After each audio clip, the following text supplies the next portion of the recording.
and it was really, really good. I got to give a shout out to you guys. Tons and tons of great feedback on just in the 5 weeks we did the First Peter. Not only on the book of First Peter and comments related to what we were talking about, but you guys were also giving me a lot of good sermon ideas, whether you meant to or not. I had multiple people even come and give me topical series and textual series. So if I steal the series you give me here in the next following months, that's what you get for giving it to me, okay? But also I've gotten quite a few little good nuggets that we can chew on and some individual sermons. So if you've got an individual sermon you've been thinking about, maybe we should talk about this, or this is an powerful scripture, feel free to give it to me here in the next couple of weeks, because I would like to do just a few weeks, maybe 2 or 3, 7 or 8, individual sermons, just some one-off stuff, and try and give us some time of encouragement in that.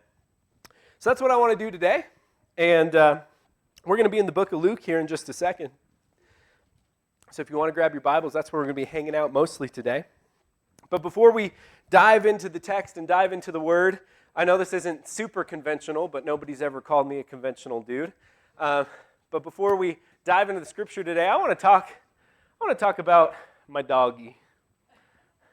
This is Charlie.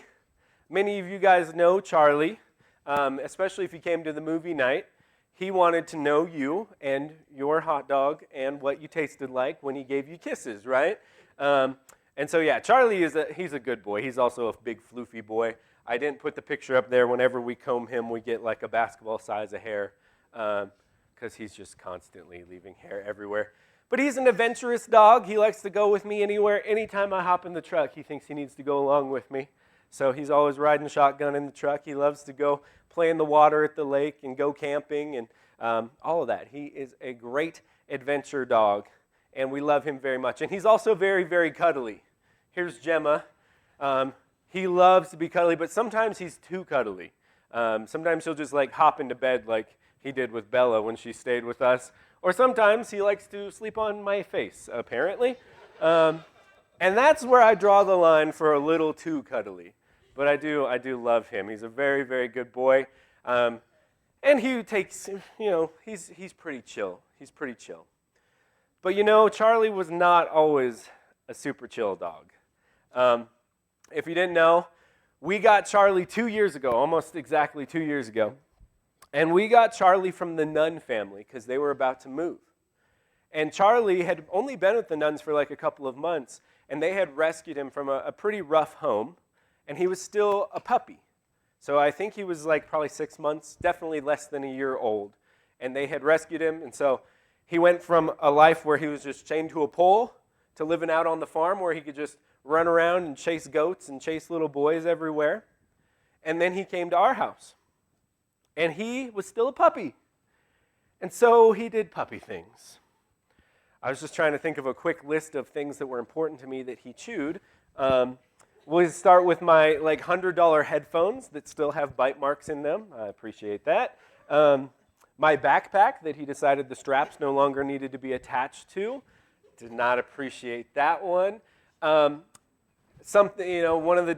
day the lamp was looking at him wrong, so he took it out, no problem. Destroyed that lampshade. We just replaced it with a thrift store lampshade last month, so we're looking good. And the day that I almost thought we were done with Charlie, the day that he decided he should dismantle my barbecue so he could lick the grates. That was a tough day for me. But I got the barbecue remantled. You guys had hamburgers off of it. So we've cleaned it since then. Yeah. It wasn't always easy when Charlie first came to our house. He had some puppy things. But the main thing that was really, really difficult for us is because he had never been in an environment where he was in a yard. He hated being in a yard.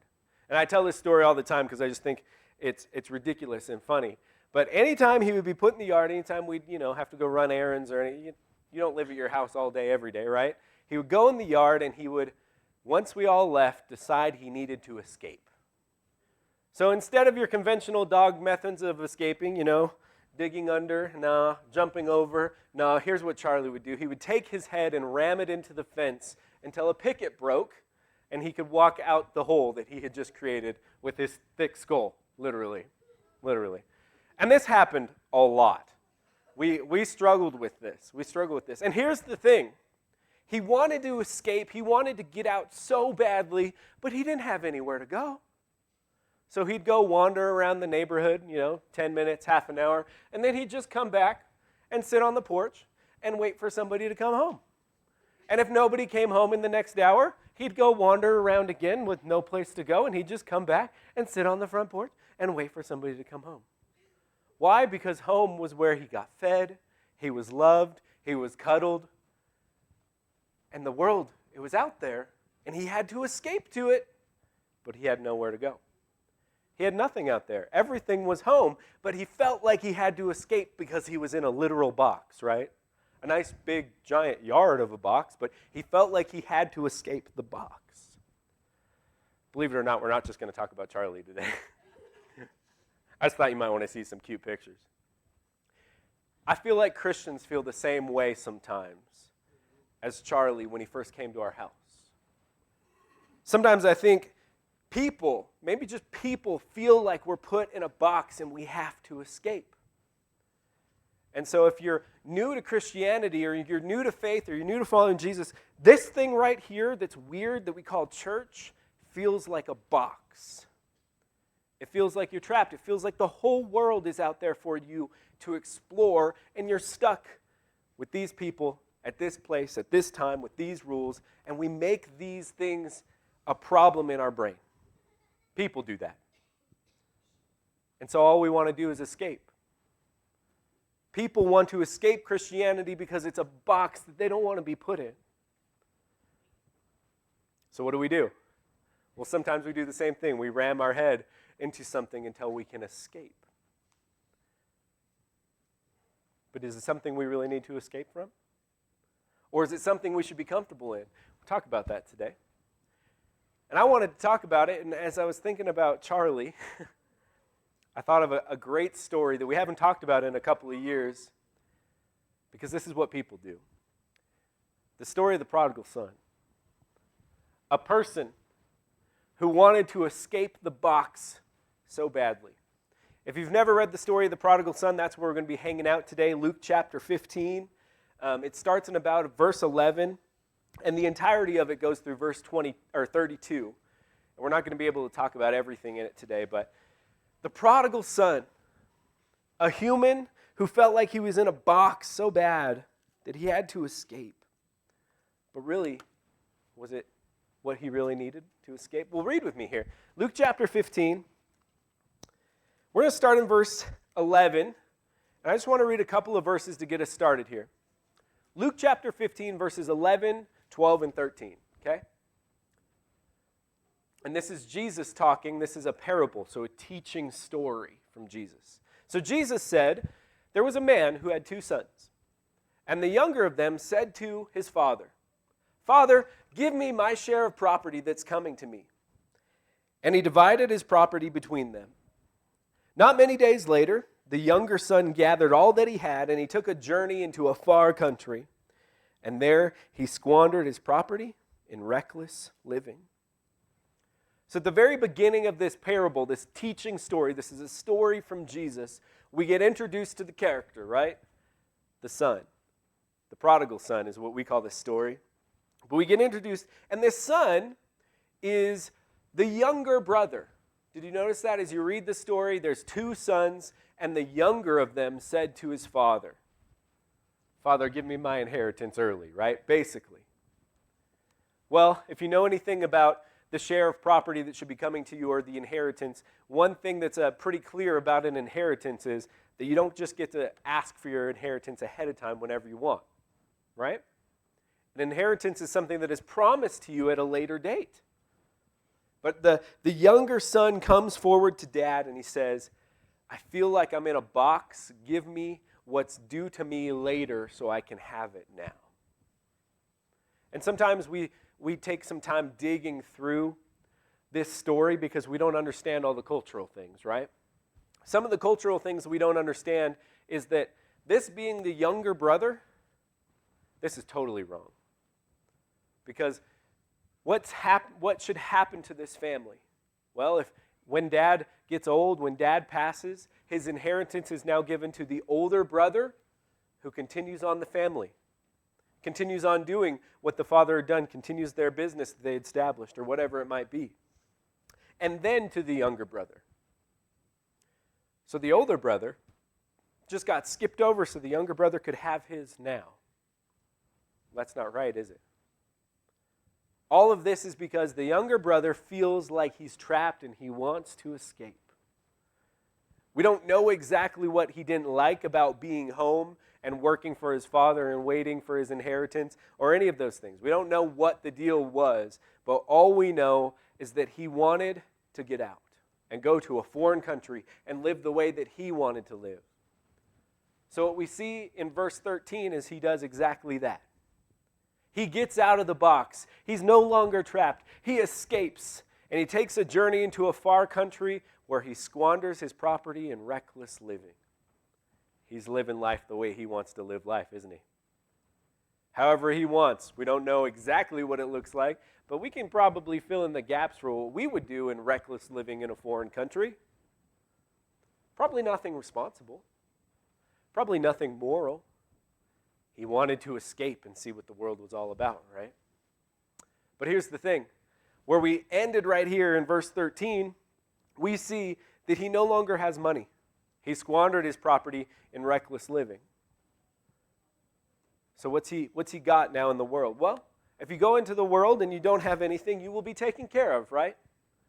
By people that are nice, people that take care of you, welfare, right? All of that's great until it's no longer great. Luke 15, verses 14 through 16, he finally escaped and had the life he wanted, but when push came to shove, he didn't have anybody. Starting in verse 14 through 16. And when he had spent everything, a severe famine arose in that country, and he began to be in need. So he went and he hired himself out to one of the citizens of that country, who sent him into the fields to feed the pigs. And he was longing to be fed with the pods that the pigs ate. But yet, no one gave him anything. I love you can dig deeply into this parable, and I've shared this before, but different cultures will point out different problems of why this kid is starving. Here in America, we love to point out the fact that he wasted his money because we love money in America. In some of the third world countries, they say, hey, it's not his fault, there's a famine. Both are valid, aren't they? And then some of the more community-driven countries say, no one gave him anything. We're supposed to take care of everyone equally, right? So depending on your perspective, people have different reasons, but the push and the shove is he has nothing. So much so that when he finally escaped and he lived the way he wanted to live, he brought himself to a place where he was feeding pigs and he thought the pig slop looked good. What are the ingredients for pig slop? Whatever's left and rotten, am I right? Yeah? I mean, not something that humans should find appetizing. You know, pigs eat the cob of the corn. We eat the corn before that. Pigs eat the moldy food. We don't eat the moldy food. Pigs eat everything. And he's pouring that. This is just the image I get. You know, he's just pouring that slop into the trough, and he's like, oh man, I wish I could have food like this, like these pigs. Again, probably not a respectable job. We don't really see that he's getting paid. No one's taking care of him. He is just doing this for a citizen as he's a hired hand. He has nothing. He has nothing. He's got the worst, disgusting, dirty job, and he wants to eat the pig's food. But he escaped. Isn't it great? Isn't it great he got what he wanted? He escaped. Well, just like Charlie, he rammed his head through the fence, he escaped, and he wandered out into the world, and what did he find? One time he wandered towards Pizza Hut. He might have found something there. But for the most part, he never found anything. That happened with the prodigal son too. He found destruction. He found nothing. And so he comes up with this plan. In Luke 15, 17 through 19, he says, I am starving. I have nothing. Here's what I'm going to do. But when he came to himself, after wanting to eat the pig's food, by the way. He said, "How many of my father's hired servants have more than enough bread? But I perish here in hunger. I will arise and go to my father, and I will say to him, 'Father, I have sinned against heaven and before you. I am no longer worthy to be called your son. Treat me as one of your hired servants.'" He escapes. He wastes his life, and he's left in a world with nothing. So he comes up with this plan. And the plan is to go home, but not really. The plan is that he's coming up with his brain is, there is no way that I can go home. I don't deserve to be my father's son anymore. But here's what I'll do. I'll go back because at least my father's slaves get food. So I'll go back and I'll plead with my dad, and I'll tell him that I have sinned against him and heaven, and maybe, just maybe, he will hire me as a servant, as a slave, and then I will at least not starve any longer. It's a good plan, I guess. It's a sad plan, isn't it?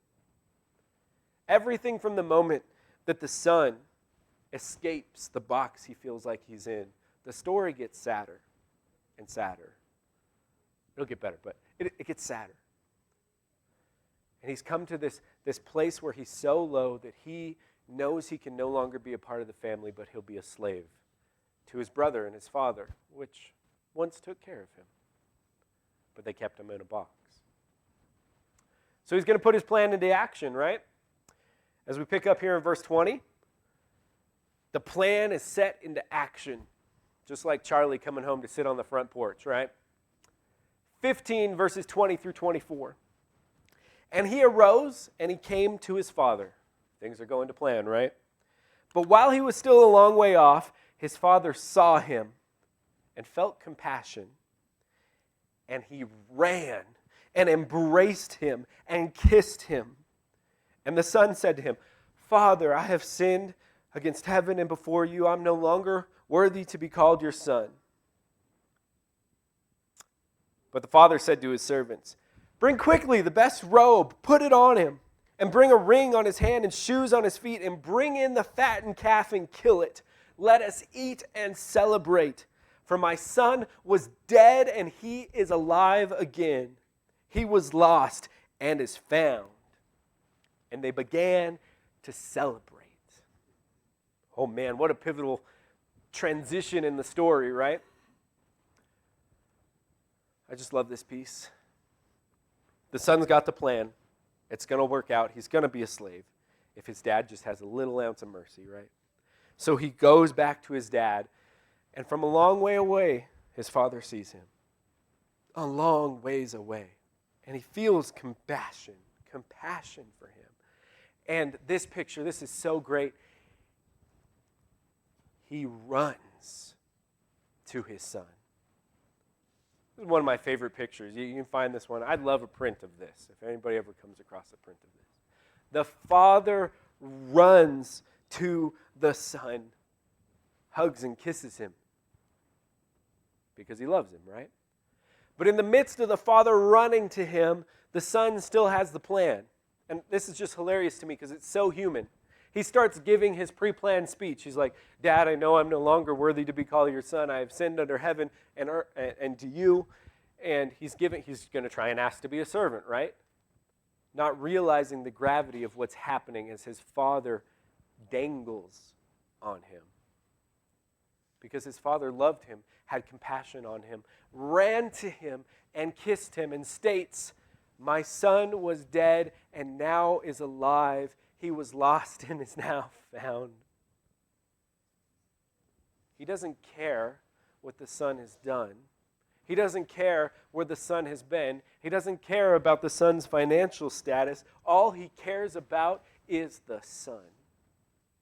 He's home. He's safe. And I love him. Well, it got me thinking about this story are these lyrics. You guys know that if I hear a song during the week and the lyrics hit me, it means a lot to me. But Casting Crowns, this is obviously good lyrics. Listen to just a few lines from this song, Even When You're Running. "His love isn't escapable. His presence isn't shakable.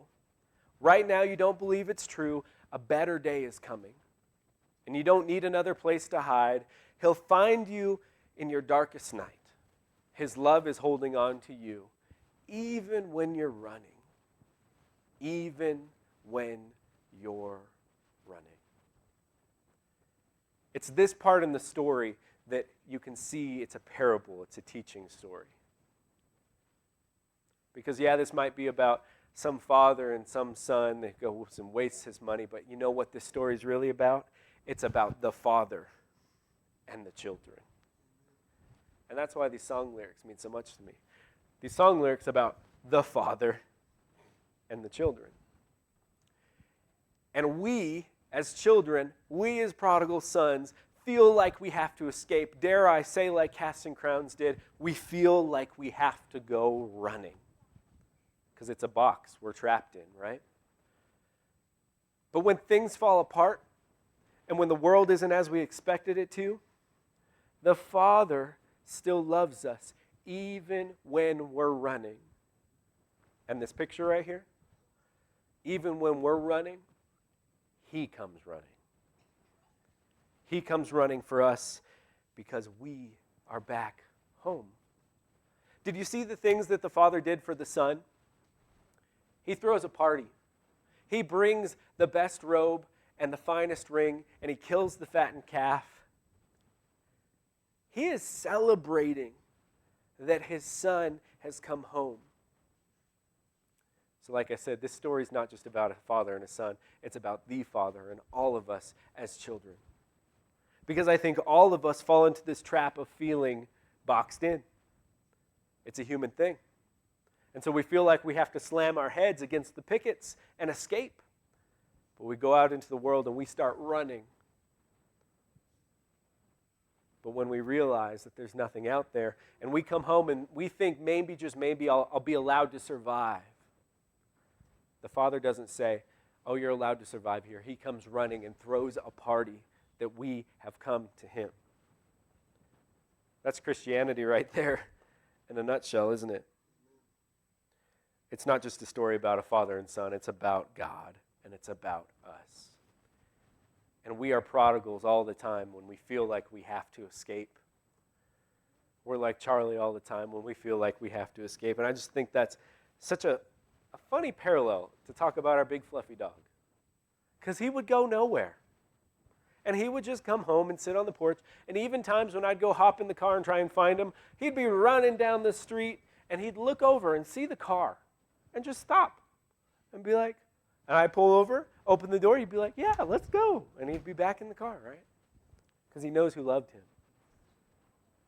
He knows who loved him. So even when you're running, God comes running for you. God came running for us through His Son, Jesus Christ. The gospel message is that we didn't have to be perfect, and we didn't have to get over the fact that we wanted to escape for God to come running to us. And as I say that shouldn't be a surprise because it's all throughout the New Testament. If you look at the very last verses of the prodigal son story, there's more, but I invite you to read this on your own because I'm not going to have time today. But Luke 15:25 through 32 talks about the older brother's response. And sometimes we're the younger brother that ran away, but sometimes we're the older brother who feels cheated because we stayed.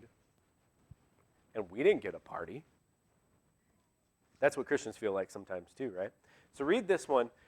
You can read the whole thing, but if you only need a little bit to read, this is only 7 verses. You can do it. Read this one and see how you feel like the older brother and the younger brother sometimes. The gospel says that God comes running for us while we were still sinners. That shouldn't be a surprise. Even when we're running, even when you're running, He comes running. Shouldn't be a surprise. It's all throughout the New Testament. Jesus Himself would say it in Matthew chapter 9, verses 12 and 13. When He heard it, He said, there are those who are well have no need of a physician, but to those who are sick. Go and learn what that means. I desire mercy and not sacrifice, For I came to call, not to call the righteous, but to call sinners. Jesus said that. And I know I just kind of threw a verse at you there, but what did Jesus come here to do? To save the already healthy from sickness? No. To save the sick from sickness. Did he come to call the perfect and the righteous? No. He came to call the sinners so they can come running home. He's running to them. It's not a place for the perfect. It's a place for the people that know they're not perfect. Paul would later reiterate almost the same exact thing. I'm sorry, I don't have a slide for that. Romans chapter 5, verses 6 through 8. For while we were still weak, at the right time, Christ died for the ungodly. For one will scarcely die for a righteous person, though perhaps for a good person one would dare to die.